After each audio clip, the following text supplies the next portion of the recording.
Bueno, iniciamos ahora el mes de mayo con unas conferencias sobre una patología que está en continua revisión, como sabéis todos vosotros. Sabéis que una de las especialidades que más está cambiando últimamente, que más está revisando todos sus protocolos, es la endocrinología. Prueba de ello lo tenemos en la diabetes, cómo ha cambiado en los últimos años todo el tratamiento de diabetes por las nuevas moléculas que están surgiendo, etcétera, etcétera. Y otra de las cosas que hay efectivamente también es todo lo que hay en relación con la menopausia y con la osteoporosis. El cómo, pues, qué hacer, qué tipo de radiologías, qué tipo de exploraciones. Está cambiando continuamente la necesidad de hacer una cosa u otra, de tener entredicho cosas que se hacían antes con relación a ahora, y las moléculas que están saliendo exactamente igual, está haciendo cambiar efectivamente los protocolos de tratamiento.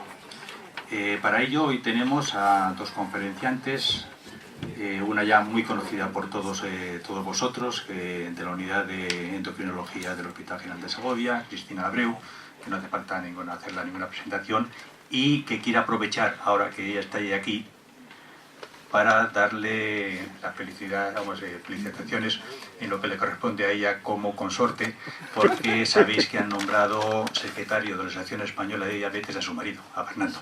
Y de aquí, pues enhorabuena. Enhorabuena por el trabajo que va a tener, que no le va a faltar. Va a hablar sobre los avances en el conocimiento de la osteoporosis, ¿no? De la osteoporosis. Y luego tenemos a la doctora Amparo Callejo, perdona, que es la subdirectora del Departamento de la Endocrinología y Nutrición del Hospital de la Universidad la Clínica Universidad de Navarra, leonesa de nacimiento, aunque esté trabajando en Pamplona, y es la que nos va a hablar de opciones farmacológicas disponibles y los criterios de elección de las mismas. Con eso os dejo ya y empieza hablando la doctora Abreu sobre los avances en el conocimiento de la osteoporosis.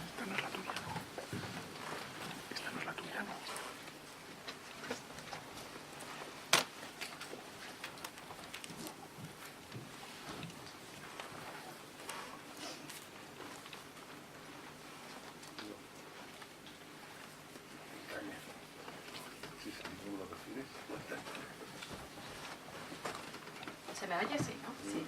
Buenas tardes a todos. Muchas gracias a todos por venir. Para mí, como siempre, es un placer reunirme con vosotros. Y hoy es un día especial para mí porque, bueno, compartir una ponencia con Amparo Calleja para mí es todo un honor. Como sabéis, yo me formé en la clínica de Universidad de Navarra y Amparo pues, es una de las responsables de que a mí la endocrinología me apasione. O sea que a ella le debo mucho y quería agradecerte que estés aquí con nosotros. Y agradecer al doctor Manzanares, le trasladaré la felicitación a Fernando, ¿vale? Bueno, yo comenzaré la charla, intentaré ser breve porque creo que la segunda parte es la que realmente va a aportar novedades. Y este es un poco el guión de mi ponencia de hoy, ¿vale?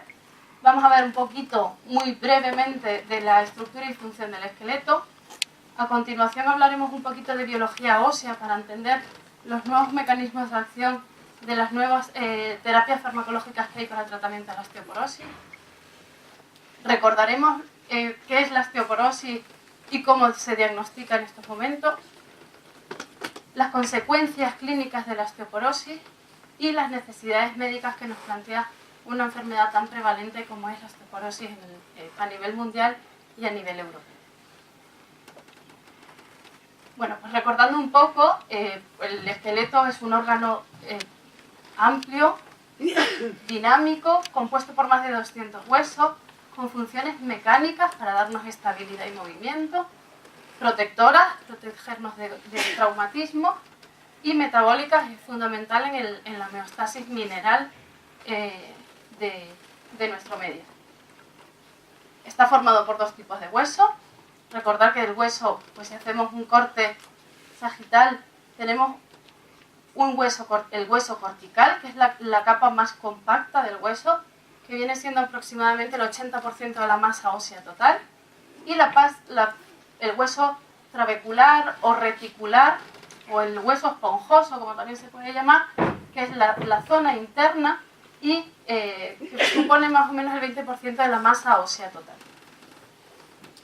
Esto es un corte de hueso cortical que es la zona más resistente, es la parte del hueso más resistente, que proporciona fuerza, es el punto de inserción de músculos y tendones y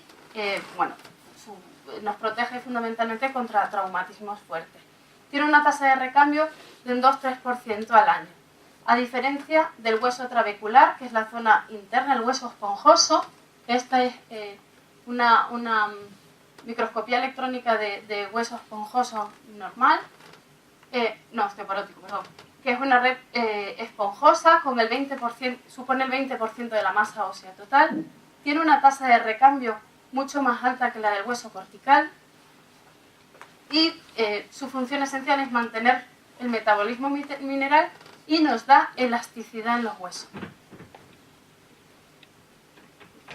¿Recordamos un poco cómo era la biología ósea? ¿Recordáis un poco cómo era el tema del osteoclasto, el osteoblasto? Yo creo que lo vamos a recordar, ¿vale? Como sabéis, tenemos una época en la infancia de modelado óseo, que es cuando está formándose hueso nuevo, y una vez que el hueso nuevo está formado, existe un remodelado óseo continuo, en la que hay una parte de resorción ósea y otra formación ósea. La resorción ósea depende fundamentalmente de los osteoclastos, visto de una forma así simple, y la formación ósea de los osteoblastos. La resorción ósea se mantiene en equilibrio constante y tiene 4 fases. Una fase de activación, en la que los osteoclastos se unen y hacen células multinucleadas para empezar a disolver la matriz ósea. Empieza la acidificación y la disolución de matriz ósea. Y una vez que han terminado, esto dura aproximadamente 10 días, y una vez que finaliza esa fase de disolución, de digestión del hueso, se retiran de estas lagunas de Hauschild que se llaman, y los osteoblastos ya están ahí sobre la superficie ósea dispuestos a entrar en esas lagunas y pasar el proceso de formación ósea. Esto es, después pasan una fase de reposo y volvemos a empezar.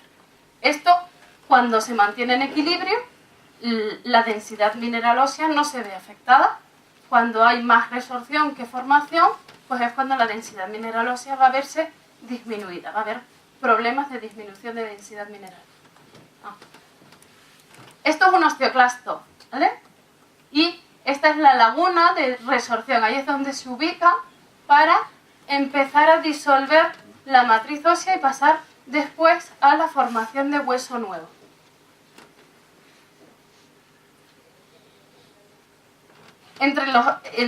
¿Cómo se comunican los osteoclastos y los osteoblastos para mantener ese equilibrio tan perfecto? Bueno, pues vamos a ver 3 moléculas fundamentales, ¿vale? 2 están producidas por el osteoblasto, que es el RANK, el ligando del RANK y la osteoprotegerina, y una se expresa en la membrana del osteoclasto, que es el RANK.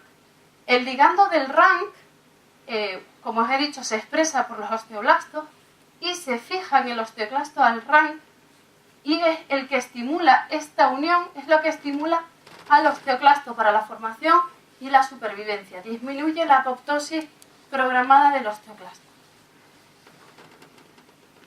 Y la osteoprotegerina tiene un efecto contrario al RANKL, ¿vale? Se une al ligando del RANK para evitar que el osteoclasto actúe. ¿Me habéis entendido?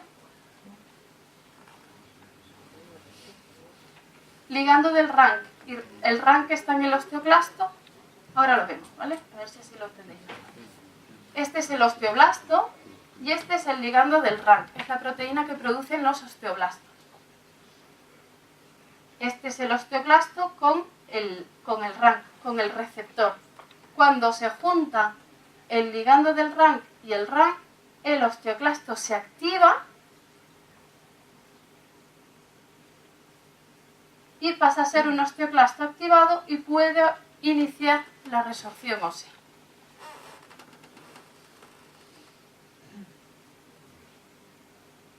Una vez que la resorción se acaba, pasa al osteoblasto y comienza la formación.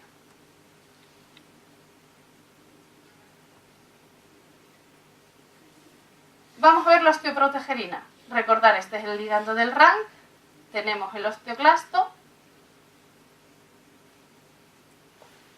y la osteoprotegerina impide que todo lo que produce el osteoblasto se una para activar al osteoclasto. ¿Vale? Es un inhibidor en la unión entre lo que produce el osteoblasto y el osteoclasto. Impide que se activen demasiado la resorción ósea. Aquí, en esta fase, en la producción del ligando del RANK, en esta fase que produce el osteoblasto, los estrógenos tienen un papel fundamental. En la mujer, cuando tiene estrógeno, el estrógeno impide que se sobreexprese el ligando este del RANK, que produce el osteoblasto. ¿Os queda claro? ¿Alguna duda? Porque esto es importante después para entender el mecanismo, ¿vale?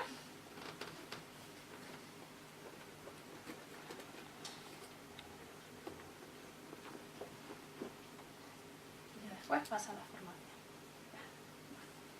En la mujer premenopáusica, por el efecto del estrógeno, la formación y la resorción ósea están en un constante equilibrio. ¿Qué pasa? La osteoprotegerina, cuando no hay osteoprotegerina, ¿qué pasa? Aumenta la actividad osteoclástica, disminuye la densidad mineral ósea. Cuando hay un exceso de osteoprotegerina, existe una disminución de la actividad del osteoclasto y, por tanto, existe un aumento en la densidad mineral ósea. Cuando existe un desequilibrio entre el ligando del RANK y la osteoprotegerina, bueno, pues existe un desequilibrio en la formación-resorción ósea, favorable hacia un aumento de la actividad osteoclástica como hemos visto hasta ahora. ¿Qué pasa cuando la mujer produce poco estrógeno? Cuando ya llega la época de la menopausia o existe un hipogonadismo, ¿vale? No existe una disminución de la expresión del ligando RANK, o sea, hay un aumento de producción del ligando RANK por parte de los osteoblastos, no existe una osteoprotegerina suficiente como para compensar esa sobreexpresión y aumenta la actividad osteoclástica en el hueso.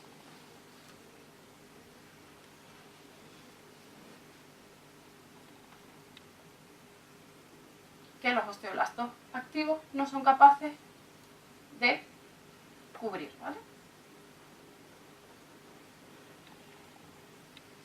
Hasta aquí un poco el conocimiento de lo que es la vía RANK, RANK-L y osteoprotegerina, ¿vale? La osteoporosis es, al final, una enfermedad crónica, de las más frecuentes y debilitantes, y que supone un problema sanitario mundial. No solo es la osteoporosis, sino las consecuencias. Al final lo que nos preocupa es la consecuencia de la osteoporosis, ¿no? Prevenir fracturas osteoporóticas en hombres y mujeres, más frecuentes en mujeres, pero también en hombres, ¿vale? Afecta a millones de mujeres con alto riesgo de fracturas, pudiendo producir consecuencias debilitantes y, desde luego, como veremos después, afectar mucho a la calidad de vida de esa mujer. La definimos por una disminución de la masa ósea, pero también un deterioro de la microarquitectura, de esa trama reticular del hueso esponjoso. ¿Cuándo alcanza la mujer el pico máximo de masa ósea? Bueno, se dice que entre los 18 y los 25 años es cuando tenemos el pico máximo de formación. Por eso es importante que nuestras jóvenes estén bien nutridas, bien suplementadas de calcio y vitamina D en la alimentación para alcanzar una buena masa ósea, porque lo que no ganas hasta los 25 años, ya después no lo recuperas. Esta masa ósea se mantiene estable más o menos hasta el momento de la menopausia, y como veis, en el inicio de la menopausia existe un descenso brusco de la densidad mineral ósea. Esto ocurre a los 50 años, y se sabe también que en torno a los 70 años también existe otro pico de reducción de masa ósea en la mujer. Muy probablemente sea por el déficit de vitamina D y por la sarcopenia que presenta, ¿vale? Hay una disminución de la masa muscular que también tampoco favorece el mantenimiento de la masa ósea.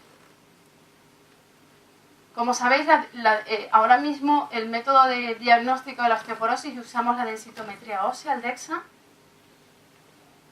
Sabéis que cuando veis un informe de una densitometría ósea os dan el T-score y el Z-score. El T-score es el que compara la densidad mineral ósea del paciente con la media de una población de referencia joven y sana.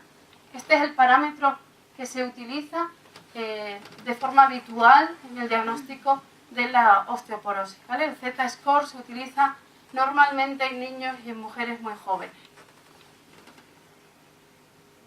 ¿Cómo lo clasificamos? Bueno, pues cuando nos dan un resultado de T-score mayor de menos una desviaciones estándar, hablamos de una densidad mineral ósea normal. Cuando el informe nos da un T-score que está entre menos una desviación estándar y menos 2,5 desviaciones estándar, hablamos de osteopenia.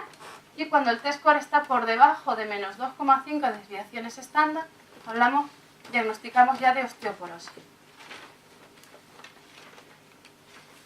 Curiosamente, los estudios, a medida que aumenta la edad y a medida que disminuye la densidad mineral ósea, la tasa de fracturas aumenta, pero esto es un estudio hecho más de 150.000 pacientes, en el que se veían mayor número de fracturas en mujeres que tenían un T-score en el rango de osteopenia. La explicación probable es que la densitometría ósea no es lo único que tenemos que valorar a la hora de decidir si tenemos que poner o no un tratamiento a la paciente, y que también en este grupo de edad había muchísimas más mujeres y por eso había una tasa de fracturas mayor. A igualdad de resultado en la densidad mineral ósea obtenida por una densitometría, el riesgo de fractura aumenta exponencialmente con la edad. A más edad, más riesgo de fractura. Con lo cual, no solo es la densidad mineral ósea baja lo que tenemos que tener en cuenta la edad de la paciente, si ha presentado fracturas previas, un índice de masa corporal bajo. Por eso, en población anciana no decimos, los valores de referencia a los índices de masa corporal no son iguales a la población joven. Hablamos de sobrepeso, por ejemplo, a partir de un índice de masa corporal de 26,5-27. ¿Vale? Fundamentalmente es para esto, para proteger también la disminución del riesgo de fracturas osteoporóticas, ¿vale? Antecedentes de fractura, antecedentes familiares de fractura de cadera también se tienen en cuenta, si es fumador activo, si existe consumo de alcohol, si hay antecedente personal de artritis reumatoide o hay tratamiento concomitante de tratamiento con glucocorticoides. Todo esto, estos factores de riesgo, se suman a la probabilidad de fractura, y existe una herramienta en internet que te calcula el riesgo de fractura a 3 a 10 años teniendo en cuenta todos estos factores. Se llama FRAX, ¿vale? Y este es el cuestionario que te hace. Metes ahí la herramienta de cálculo, está dividida por regiones, lógicamente, no es lo mismo el riesgo de fractura en población caucásica que en población afroamericana.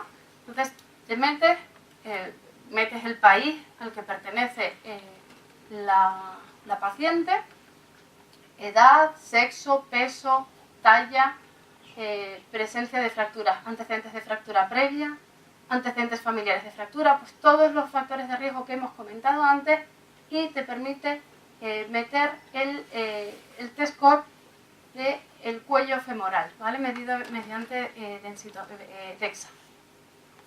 Calculas y te da un cartelito en el que te dice el riesgo total de fractura osteoporósica a 10 años o el riesgo de fractura de cadera a 10 años, ¿vale? Se separa fractura de cadera y fractura osteoporótica en general. ¿Se recomienda tratamiento? Bueno, eso ya lo veremos después probablemente, pero hablamos de riesgo alto de fractura cuando el FRAX, la valoración del FRAX te sale por encima del 20%, y riesgo bajo cuando es por debajo del 10%.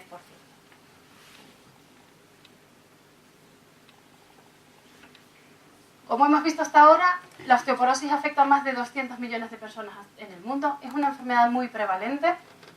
Se estima que el número de fracturas en el año 2050 va a ser muchísimo mayor de las observadas en los años 2000, que son los cálculos que tenemos.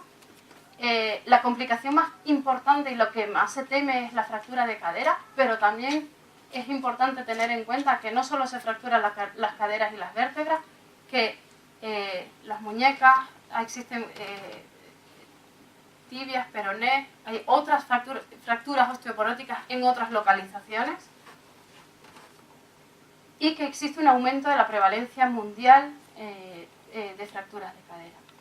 Lo que os decía hasta ahora, del número total en el año 2000 se estimaron 3,1 millones de fracturas osteoporóticas nuevas en Europa, de las cuales el 39% eran columna y cadera. El resto era de otras localizaciones, por eso tenemos que tenerla en cuenta. Y hacia el 2050 este riesgo, el número de fracturas aumentará en un 135%, se estima. Con lo cual es algo que tenemos que tener muy en cuenta. Y tenemos que tener muy en cuenta que una de cada 5 mujeres, 2 de cada 10, que han tenido una fractura vertebral previa, presentará otra fractura vertebral probablemente en el siguiente año. Que el 45% de las mujeres con fractura de cadera han sufrido previamente otra fractura por fragilidad, y que las mujeres con fractura previa tienen aproximadamente el doble de riesgo de sufrir una fractura de cadera. Tenemos que cuidar a esa gente, esos pacientes que se han fracturado y no pensamos que a lo mejor necesitan tratamiento para protegerles en el futuro de nuevas fracturas. Como sabéis, las fracturas de cadera se asocian a un aumento de mortalidad. Muchas mujeres no recuperan su capacidad previa a la fractura. Algunas nunca podrán volver a caminar sin ayuda, no vuelven a tener la misma calidad de vida, y aparte es un factor que es una carga económica, ya que ocasiona muchísimas hospitalizaciones.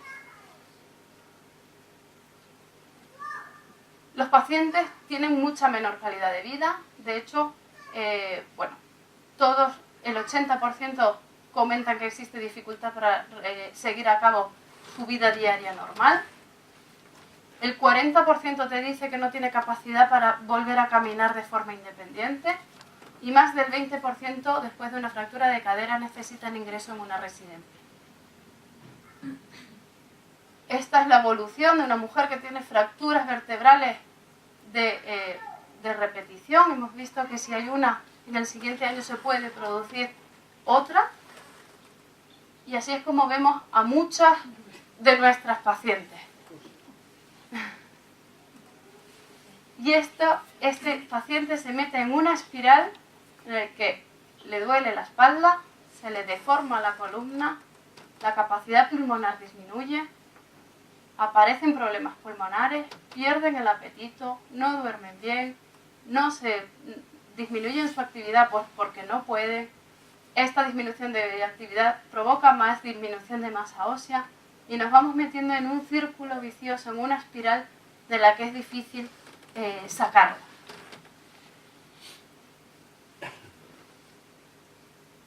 Como decíamos antes, os decía antes que muchas mujeres que han recibido, tenemos que pensar en esos pacientes que ya han tenido una fractura y que a lo mejor no los tenemos con tratamiento. El 42% de las personas que han tenido, de las mujeres que han tenido una fractura de cadera, después de esa fractura tienen diagnóstico y tratamiento adecuado para la osteoporosis, pero los que no han sufrido fractura de cadera, solo el 19%. Cuando damos un tratamiento, buscamos eficacia, adherencia y seguridad, ¿vale? La adherencia, persistencia y cumplimiento, que ya sabéis que en muchas ocasiones el cumplimiento y la persistencia de fármacos en el tiempo, pues nos cuesta que el paciente tome el fármaco.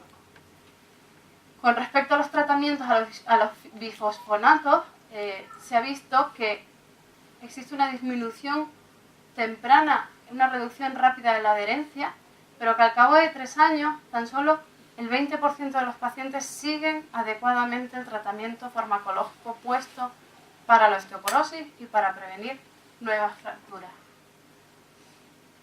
Da igual que demos un bifosfonato semanal que una vez al mes, que pensábamos, bueno, el mensual mejora un poquito, pero no conseguimos buena adherencia a los tratamientos, y una mala adherencia a los tratamientos farmacológicos supone un mayor riesgo de fractura de forma evidente, ¿vale? Si ese paciente no vuelve a recuperar masa ósea, existe más riesgo. A modo de resumen por mi parte ya, simplemente recordaros que la osteoporosis es un problema mundial, que aumenta el riesgo de fracturas en todo el esqueleto, que la fractura de cadera ahora mismo conlleva consecuencias clínicas, sociales y económicas significativas, las vertebrales, como hemos visto también, y tenemos, si paseamos por la ciudad vemos a muchas mujeres como las de la foto. A pesar de la cantidad de tratamientos de los que disponemos ahora, muchos pacientes no tienen esa protección, y que tenemos que conseguir que nuestros pacientes aumenten la adherencia a los tratamientos, y bueno, que existen ahora mismo nuevas terapias, nuevos tratamientos, y el descubrimiento de la biología ósea, la mejora en el conocimiento de la biología ósea permite tener nuevas herramientas en nuestro vademecum para poder tratar a estas mujeres. Muchas gracias a todos. Entonces, si os parece, yo creo que seguimos y después ya discutimos, ¿no? ¿Tú quieres o tú vas a la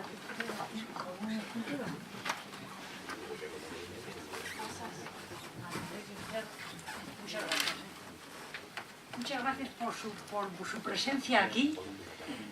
Muchas gracias a Angen GSK por haber organizado este evento, y es para mí un honor tener a Cristina como compañera en esta sesión, puesto que a ella y a Fernando les quiero mucho. He tenido la fortuna de trabajar varios años con ellos. A ver si me aclaro primero con esto y lo paso bien. Hay un artículo cuya lectura recomiendo, está publicado en la última semana de abril del 2014, por lo tanto hace muy pocas semanas, en el Journal Clinical Endocrinology Metabolism, y cuenta la historia de los fármacos de los que disponemos o dispondremos para osteoporosis. Si está como un first online en la última semana de abril, quiere decir que estará sobre papel aproximadamente en julio 2014. Por si alguno no lo ha leído, voy a permitirme hacer una breve explicación de este paper, de esta historia. Nos cuenta cómo en 1995 la FDA aprobó alendronato como fármaco que reducía la resorción ósea. Ahora bien, no se conocería lo que suponía la real inhibición de la farnesilpirofosfato sintetasa hasta más tarde. De hecho, se ha conocido entre el 2006 y el 2014. En el 2014 se han conocido cosas muy importantes en relación con el mecanismo de acción de los bifosfonatos. Y dice expresamente el artículo que por el desconocimiento de lo que suponía el real papel de esta enzima, la FDA aprobó otros bifosfonatos y no siguió aprobando más en el momento en que conoció la acción de esta enzima. Y por este desconocimiento aprobó bisedronato, ibandronato y ácido zoledrónico. Pero ahí, stop, no se han aprobado ningún otro bifosfonato más, porque se fue comprendiendo que la denominación de estos fármacos como antirresortiva no era correcta, sino lo que corresponde es llamarles antirremodeladores. Cuestión muy peligrosa.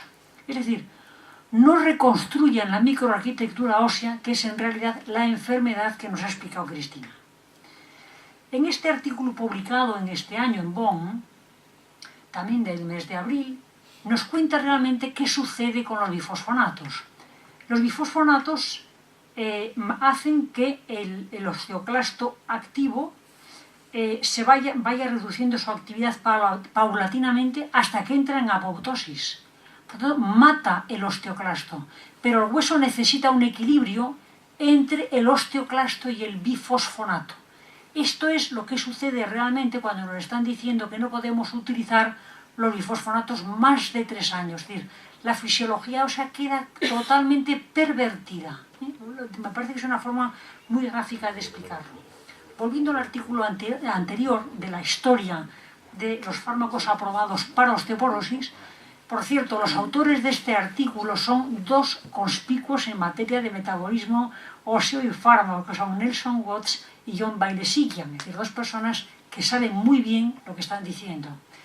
Y dicen cómo en el 2002 el panorama terapéutico cambió con la aprobación de teriparatide. Ahora bien, la farmacocinética de este fármaco se nos ha descrito como un aumento precoz en la formación de hueso, pero sabemos que está seguido de un aumento de la resorción. Entonces, la terminología de osteoanabólico para teriparatide es un poco confusa por estas razones. El artículo está traducido y es lo que ellos dicen, no lo que yo digo. Las acciones de teriparatida no son exclusivamente osteoanabólicas.